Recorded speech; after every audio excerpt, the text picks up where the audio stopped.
want to show you how to fix the squeaks and rattles on the back of Permobil 3G seating.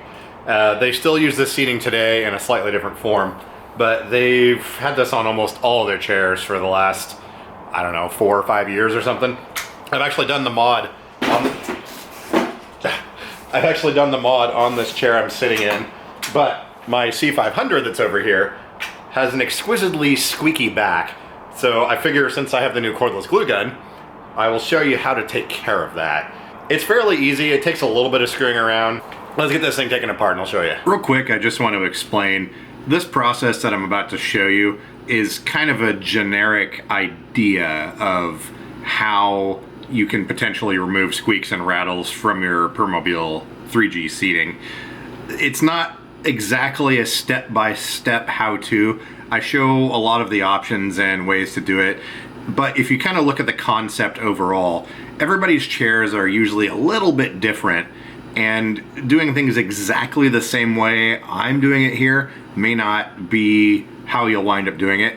But the back of the chairs, there's just several pieces of metal that are sandwiched together, and it's just metal on metal. Some spaces, or some parts, there's a little bit of a gap where they're supposed to be, but over time they tend to wear out, and things just kind of wind up interfering when they normally wouldn't from the factory. I've had a number of people tell me that they've gotten brand new chairs, and within a month or two, sometimes less, they start getting these weird squeaks and sounds.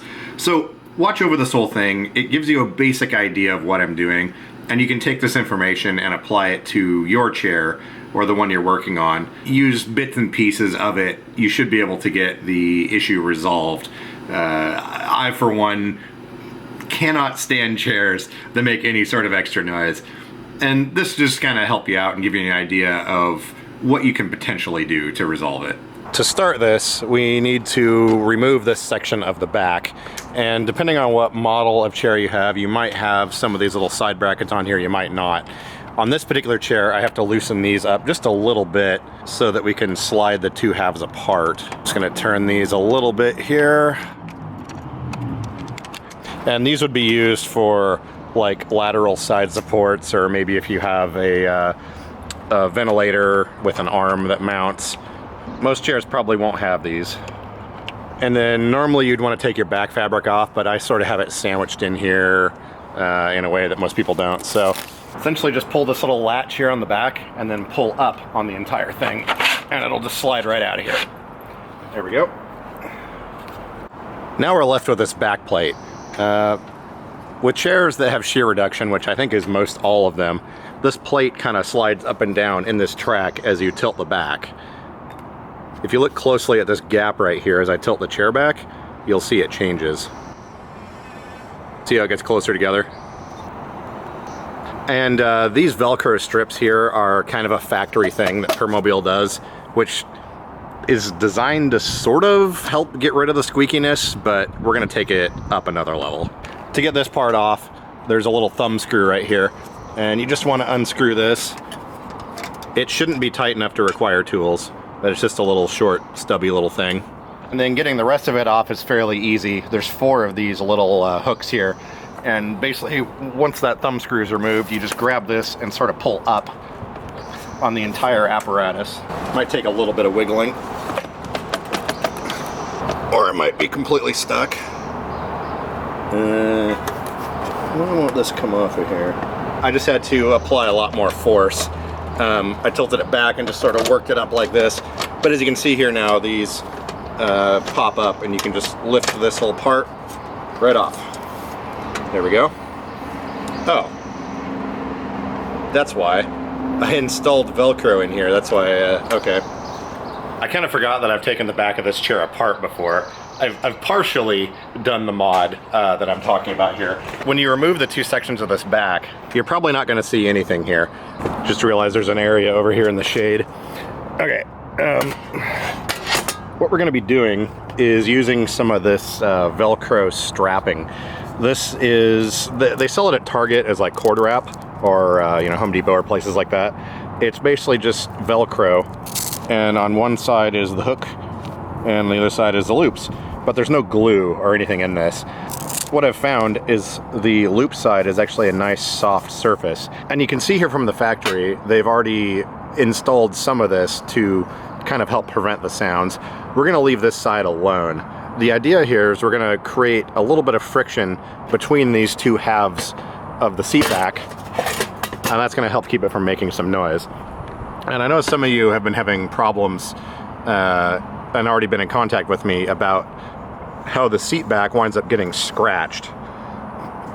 And this will also sort of be a solution for that, kind of.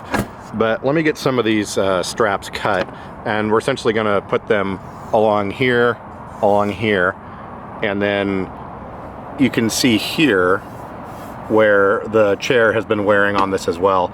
So we're essentially gonna put Velcro straps everywhere that there's contact and help give it some friction so that the metal parts are not rattling around. And when everything fits a lot tighter, you don't have the squeaks. I did it on this chair I'm sitting in probably 3 months ago, and it's actually worked really well. It's been super quiet.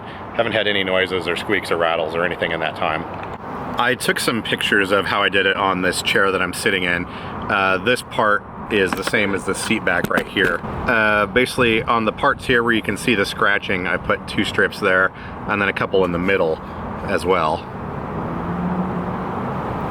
And on the back, which is the other seat back here, I've basically just put long strips all along the sides. And luckily for this, we get to use the cordless glue gun. Let's get this thing warming up. I found that hot glue works really well with the scratchy side here, which is the hooks, and we're gonna leave the soft side facing up. So when this thing heats up a little bit more, which looks like should be just a second here, we'll start gluing this on here. If you look closely, you can kind of see all the wear marks on this thing where all the Velcro needs to go. The way I cut the length on these is essentially just between this top notch and bottom notch on each side here. And then between these 2 indentations on the top and bottom seem to be about the right amount of coverage. You just kind of line it up with the wear marks that are on there. There we go. You gotta be careful, this stuff is hot. And I normally use a screwdriver handle or a pair of pliers or something like that just to sort of get it pressed down nice and flat. And if you get too much glue in there and it oozes out the sides, that's fine. You can just let it dry and then trim it off with a utility knife later.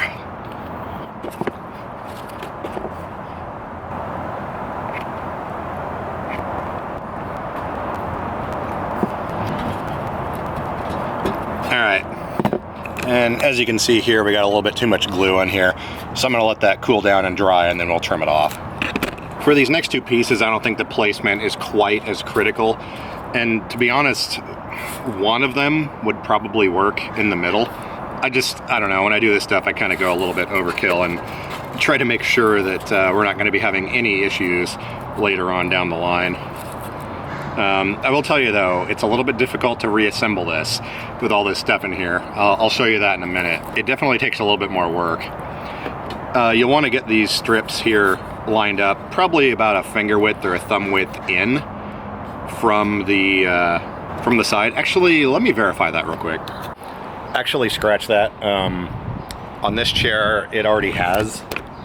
I've already put these Velcro strips in here, so we actually do not need to install these center ones.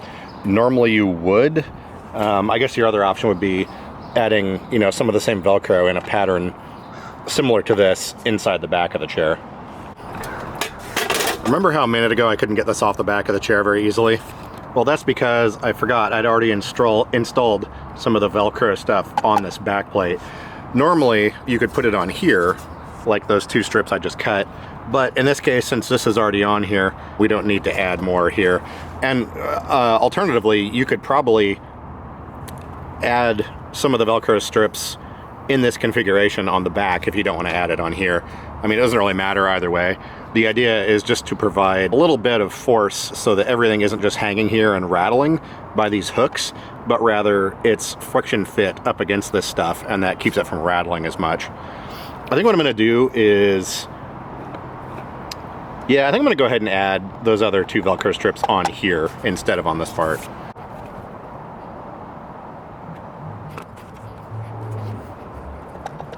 Now on this part of the chair, the back plate that goes on here and this plate do not slide against each other. They are a static fit. So there's no reason that this stuff is gonna have a problem, and there's nothing sliding over this surface. This whole carriage here moves up and down inside these tracks, which I just got grease on my finger. Adding these is basically just gonna create a nice solid fit when the thing goes together. And actually, it looks like this one's a little long. Let me trim that down a little bit. There we go. And please be careful with this hot glue. This stuff burns your fingers very easily. And since it's glue, it doesn't come off. So you just have like burning lava attached to your fingers. And we'll let that cure for a few minutes. You can see this is dried now. If you feel lead, you could take your utility knife and kind of trim some of this glue off of here if you want. You just want to make sure the glue is not on top of the Velcro, because part of the chair will actually be riding on this. So you just want to make sure there's no glue that's going to ball up and catch and potentially rip this off of here. We're gonna go ahead and reinstall this now. This is the part that takes a little bit of work. Little pieces of Velcro provide a lot of friction. So getting these mounts back on here takes a bit of force. And that's where the rubber mallet comes in handy. I'll also need to get a couple pieces of cardboard as well. So we're just gonna set the thing on here, and you should be able to get pretty close to getting these to line up. But because we've added that stuff in there, we have to kind of compress these two halves together to get them to go on. So while your top two might go on, the bottom two may not. Looks like I'm lucky here. The top two have slipped behind the disc.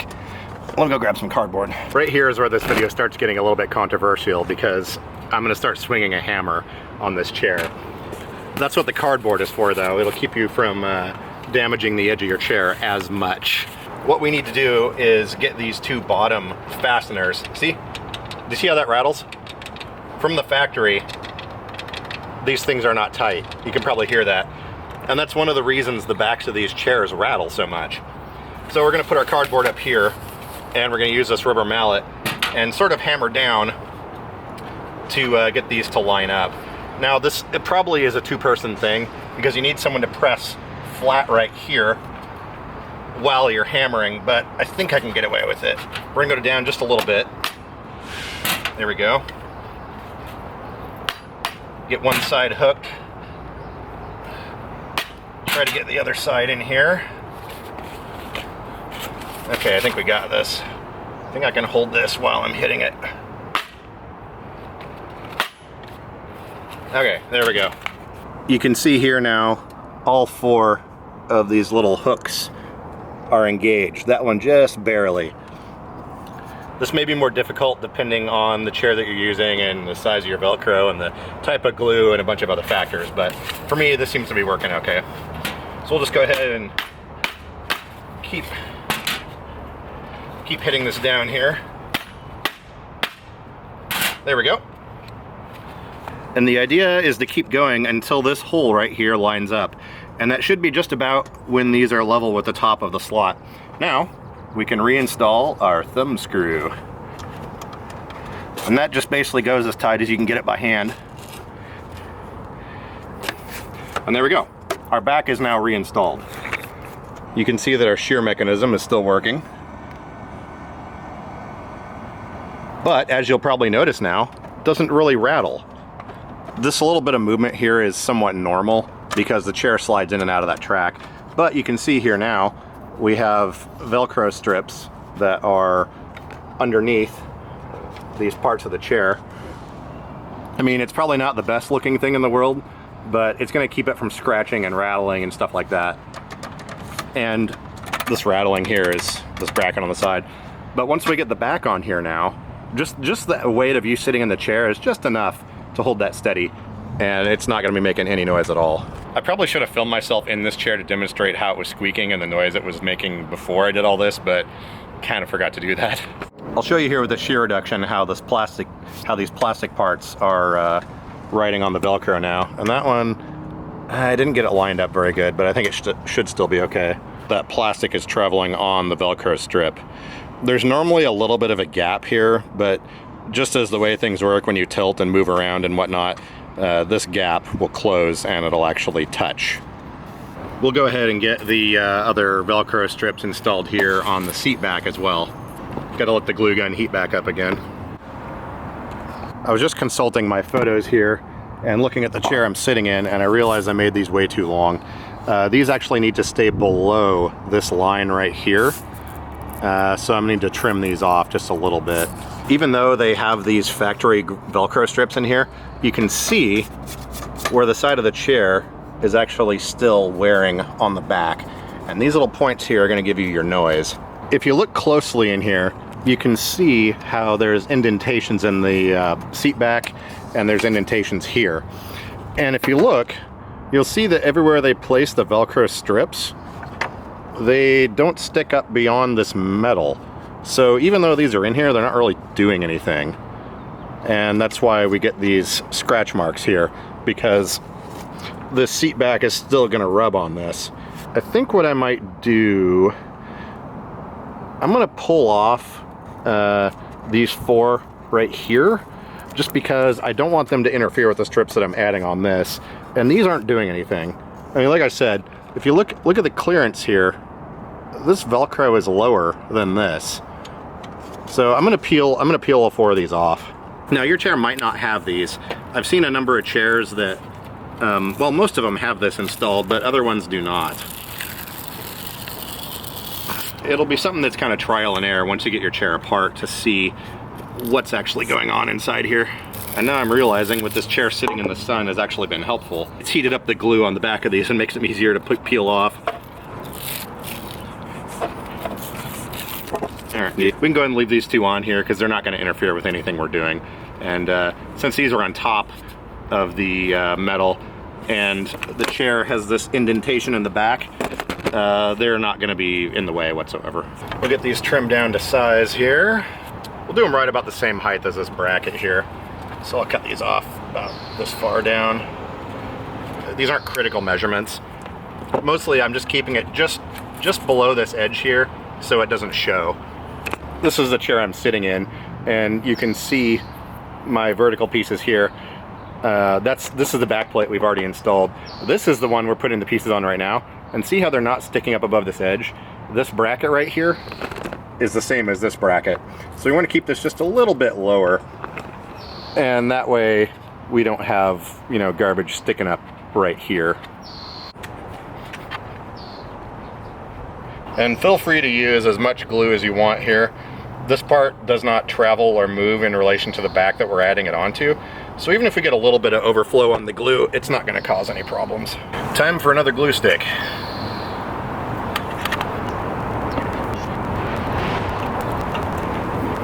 Let's let this stuff congeal. Depending on the style of seating you have, these little catches that hold this on here may actually be solidly mounted to the chair. In the case of this one, they're solidly mounted on.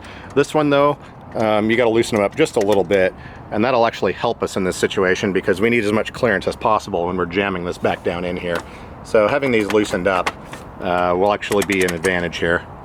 But again, like I said, a lot of chairs, these are actually welded to the chair itself, or to the back. All right, I think this glue is set up enough here. Let's go ahead and reinstall this back. These edges just hook right in here, and normally your cushion won't be on here. Here, let me turn this around so you can see what I'm doing better. All right, there we go. Just basically slide this right down in here. Usually takes a little bit of wiggling, and there we go. Just take it down until this clip is engaged here, and the thing is reinstalled. And you can see here just a little bit, you can just barely see the edge of that Velcro there. But now, this is all locked in here and nothing's gonna be moving around, and we're not gonna get any squeaking. It would have been nice to line this up a little bit more straightly here, straighter, whatever, and probably trim some of this glue off. And that, if you're trying to keep your chair in like premium looking condition, you may not appreciate that appearance, but anyways, that's what we're working with here. Now that everything is reinstalled on this, the only movement we're going to be getting is just a result of that track. You can see it moving just a tiny bit here independently, but now that we've got these Velcro strips in here, it's not going to be squeaking or making any noise. And the second you sit in this and your weight is pressed up against this, it's going to be completely silent and all of your squeaky woes will be solved. And yes, this is the chair that has the camera on the back. I've got the power converter in there. And this chair normally sits in storage, unfortunately, because it doesn't fit in my new apartment very well. But typically, this thing's wired into the chair's batteries, and this camera is just rolling constantly all the time. So there you go. That's a basic tutorial on how to get rid of squeaks and rattles on the back of your Permobil 3G seating. They use this seating on pretty much all of the Permobil chairs that are currently manufactured, which includes the C300, the older C500s, the M3, M300, F5, F3. Pretty much any of their current chairs have this style of seating on them. The backs, at least the plastics, may be a little bit different, but the general mechanics of the seat back and the way it comes apart, the way I showed you here, oh, which reminds me, I need to tighten these screws. It's all going to be pretty much the same. Let me grab my tools. I forgot to tighten those screws up. I seem to have misplaced my other set of folding Allen wrenches. Gotta be around here somewhere. I need the metric ones to tighten that up. Where on earth did they go? Not in here. I don't think they're on my foot plates. Don't see it on the ground.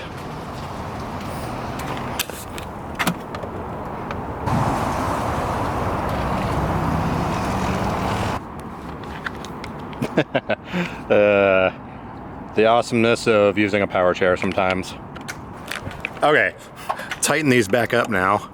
All right, we are good to go. Ah, it's hot. I forgot to film a before so that you could see how squeaky that is. I'm sure there's probably other videos you heard me complaining about it squeaking maybe once and only for like 10 seconds, but that's not gonna be making noise anymore. I've been running with the mod on this chair for a few months now, and there's no squeaking or rattling whatsoever. This glue gun has a manual switch on it, and I don't necessarily trust that it's off. So whenever I'm not using this thing, I remove the battery just to make sure it's not going to heat up and try to catch things on fire. Plus this drill is a good place to store it.